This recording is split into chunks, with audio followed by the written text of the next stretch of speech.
আসসালামু আলাইকুম, কেমন আছেন আপনারা? আশা করি ভালো আছেন, সুস্থ আছেন। তো আমরাও বেশ ভালো আছি। এখন হচ্ছে সন্ধ্যে 7টা বেজে গেছে।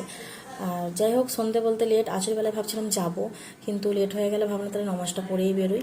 যাওয়ার কথা ছিল ম্যাজেস্টিক বচ্চন মার্কেটে, মানে আমি কোট কিনবো বলে আর কি। জামার পরে যে কুর্তির ওপর এখন যে কোনো মানে কোট পরছে, অনেকজন বোরকার সাথেও করতে পারে, যে যেরকম পরে। তো ফের ভাবলাম যে থাকবে, ওইটা অনেকটা দূর পড়ে যাবে। বাবার সঙ্গে রবিবারে এটা চলে যাব, যখন হোটেলে যাব। রবিবারে আমি তো হোটেলে নিয়ে যাবে বলেছে। তো যাই হোক, ভাবছিলাম যে রবিবারে যাবো, তো গেলাম না। ওই জন্য ভাবলাম সিটি মার্কেট চলে যায়। ঘরে বসে থাকতেও ভালো লাগে না শনিবার রোববারটা, কারণ ছুটি থাকে না ছেলে সেই দিনটায়। অনেকে ভাবে যে রেস্ট নিই, কিন্তু আমার যেন মনে হয় না, একটু বাইরে না বেরোলে হয় না। কিন্তু ওর বাবা যায় না। আমি কখনো কোনোটাই মানে কোনো জায়গায় গেলে ওর বাবা বলে আমাকে বলতে হবে না, তুমি ঠিক চলে যাবে নিজেই। আর এখন যেহেতু পুরনো হয়ে গেছি, সব জায়গায় কিন্তু একা একাই আমরা চলে যাই। আর ছেলে তো বাস চাপছে, খুব খুশি। কারণ বাস ও ছোটো থেকে এই প্রথম মানে ও চাপলো, কখনো চাপেনি। আমরা ক্যাব বুক করছিলাম, ক্যাবটা বুক হচ্ছিল না। নিচের বাঙালিগুলো আর কি, মানে কলকাতায় ওরা থাকে, ভাড়া রুমেই থাকে। এখানেও তো ভাড়া রুমে, মেয়েগুলো তো এখানে সব পড়াশোনা করে, ওর মধ্যে আবার চাকরি করে।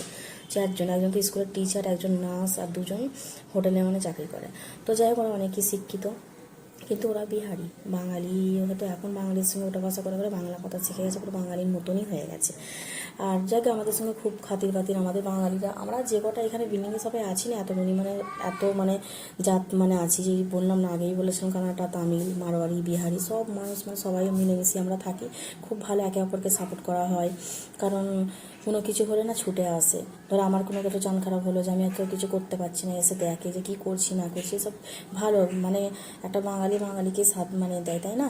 আর ভালো, ওরা খুব ভালো। আর আমার ছেলেকে তো প্রচুর ভালোবাসে, বলে বলে চলো বাসে করে তো কখনো যাওনি, চলো আমাদের সাথে। ওরাও গিয়েছিল, ওই জন্য। ওরা কিন্তু অন্য সাইডে লেগে পড়েছিল, আর আমরা তারপরে লাভলাম। আর আমার তো সাহস হচ্ছিল না, কখনো বাসে করে আসিনি। বলে চলো না, এরকম করে যাওয়াটাও ভালো। হেঁটে একটু করতে হবে, অনেকটা হেঁটে আসতে হয়েছে, কেন বাস চাপা মানে তো হাঁটতে হবে, তাই না? সরকারি জিনিস যেহেতু চাপছি, অনেকটা হেঁটে হেঁটে এসে বাস ধরলাম। আবার ফের বাস স্টপে লেগে অনেকটা হেঁটে ফের মার্কেটটা এলাম। আর এই মতো হোলসেল দোকান, ছেলে তো সব টুকটাক জিনিস কিনলো। আর আমি এসেছি এখানে ফলটা কেনার জন্য। আর মার্কেটে কী হয়, মানে বিভিন্ন ফলের দোকান, তো দেখে দেখে একটা ভালো ফল কেনা হয়। আর রেট কিন্তু কম নয়, রেট একই। এইখানে কিন্তু ফলের দামটা রেট বেশি লাগে, কিন্তু ভালো হয় না, ওই জন্যই মার্কেটে যাওয়া। আর মার্কেটে গেলে আরও অনেক কিছু কিনা হয়। তবে আজকাল জামা কিনিনি, কারণ রবিবার আমি বেরোতে পারি।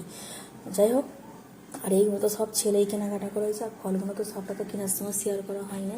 তো আপনাদের সঙ্গে এখন এই জন্য কি শেয়ার করছি।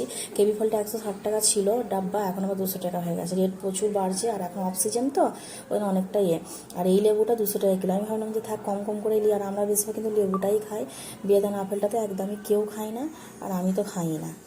আর ওর বাবা তো কোনো ফল মানে কখন খাবে, টাইম কত, সকালেই চলে যায়, রাতে তো কেটে দিলে খাবে না, বলবে না, খেতে চায় না। আগে দিতাম, এখন কিন্তু একদমই খাই না। শশাটা পরে দিল। এবার আমার বোনাই আসবে, ওকে মানে বলে দিয়েছি 2 কিলো আনবে। শশাটা আমাদের 2 টাইমই হয় আর কি, 2টো করে হয়, 4টে শেষ হয়। কেন সালাদটা থাকে, সালাদ না হলে হয় না, কেন এমনিতেই লেট করে খাওয়া দাওয়া হয়, আর এমনিতে হজম হতে তো লেট হয়, তাই না? আর রিচ খাবারটাই তো বেশি হয়। তেল ঝাল মশলা তো বাঙালিদের ঘরে মানে তো তেল ঝাল মশলা ছাড়া তো খাবার মানে খাওয়াই যাবে না। আর টমেটো নিলাম 1 কিলো।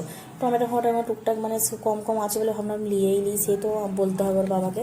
আর তাহলে বাবাকে আনতে দেবো না, খালি সবজিটা বলে দেবো, হয়ে যাবে। এখন ওর বাবাও সবজি সকালের দিকে বেরোলে তুলে দেয়, না হয় আমার বোনাইকে বলে দিলে নিয়ে চলে আসে বাঙালি পাড়া থেকে। বাঙালি পাড়া থেকে তো আমাদের সবজি ফবজি সব তোলা হয়, বাঙালি দোকান থেকে নিই। আর তারপর ওর বাপ চিকেন তান্দুরি নিয়ে এলো। এইটা কিন্তু এমনি বড় হোটেলের আম্পিয়ারের।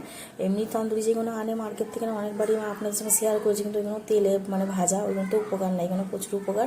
আমি কিন্তু বলিও না, আমি জানিও না। ওরা বন্ধু বান্ধব মিলে রোজ পার্টি রাখছে একটা করে, যে হোটেল থেকে খাওয়া দাওয়া করে আসছে। আর বলছে না, আমার তো রাগ হয়ে গেছিলো, আমি তো খাইনি, রাত্রি 2টো বেজে গেছে এখন। বলে অনেক করে করে বললে যে ঠিক আছে, তো কালকে তোমাদেরকেও নিয়ে যাও না। আমি যাবো, ওইটা বড় কথা না, আমরা তো যাই, কিন্তু রোজ রোজ এরকম বলে দেবে খাওয়া দাওয়া একটা করে আসছো, রান্নাবান্না করছি, তো এদিকে জিমে ভর্তি হয়ে গেছে, ডায়েট করতে, আবার রাত্রিবেলা ফের খাসি বিরিয়ানি খেয়ে ফেলছে। হাসির কথা নয়, খাসির বিরিয়ানি খাচ্ছে তন্দুরি। বন্ধু বান্ধব মিলে সবাই, বাঙালির আর কি বন্ধু বান্ধব। বাঙালি বলতে হিন্দু মুসলিম দুরকম মানুষই আমাদের মানে উল্টা বাসা বেশি। আর ওর বাবার সাথে তো অবাঙালি বন্ধুদের সঙ্গে, ওর বাবার কিন্তু অবাঙালিদের সঙ্গে যেরকম মোটা বাসা, সেরকম বাঙালিদের সাথেও। আমি কিন্তু রবিবারে ভয়েসটা দিচ্ছি দিনের বেলাতে, আর রাত্রে অতটা টাইমও পাইনি। আর আমি এমনিতে রাগ হয়ে গেছিলো যে ওর বাবা মানে লেট করে এসেছে, আর আমরা রোজ খাওয়া দাওয়া করে চলে আসছে, আমি রান্না করছি, এদিকেও খাচ্ছে না। হ্যাঁ নষ্ট হচ্ছে, পরের দিন ওটাকে ফের গরম করে বলছে দিয়ে দাও আমি খেয়ে নেবো, অসুবিধা নেই, কিন্তু ওটাও তো খারাপ তাই না? বাসি খাবার আমি একদমই ওকে দিই না, কারণ যেই মানুষটার লিয়ে সব কিছু সেই মানুষটাকে একদমই বাসি জিনিসটা দেওয়া ঠিক না আমার পক্ষে মনে হয়। আমার কিছু হলে সে আমার জন্য আছে, কিন্তু তার কিছু হলে তাকে কে দেখবে? আমি মেয়ে ছেলে, আমি কতটা কী করবো তাই না? আমার কাছে এটাই মনে হয়।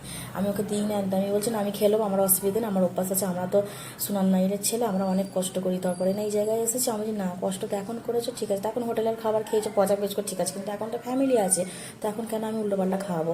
আর এটা হচ্ছে আমার দাদার মেয়ে, এরা হায়দ্রাবাদে থাকে, ওই বিড়ালটা আর কি ওই মুহূর্তটা শেয়ার করলাম আপনাদের সঙ্গে। ডান্স করছে, ওর নাম আকসা, আমার ছেলে হচ্ছে 4 মাসে ছোটো বড় এরা। তো এখন থেকে বৌমা করবো বলছি।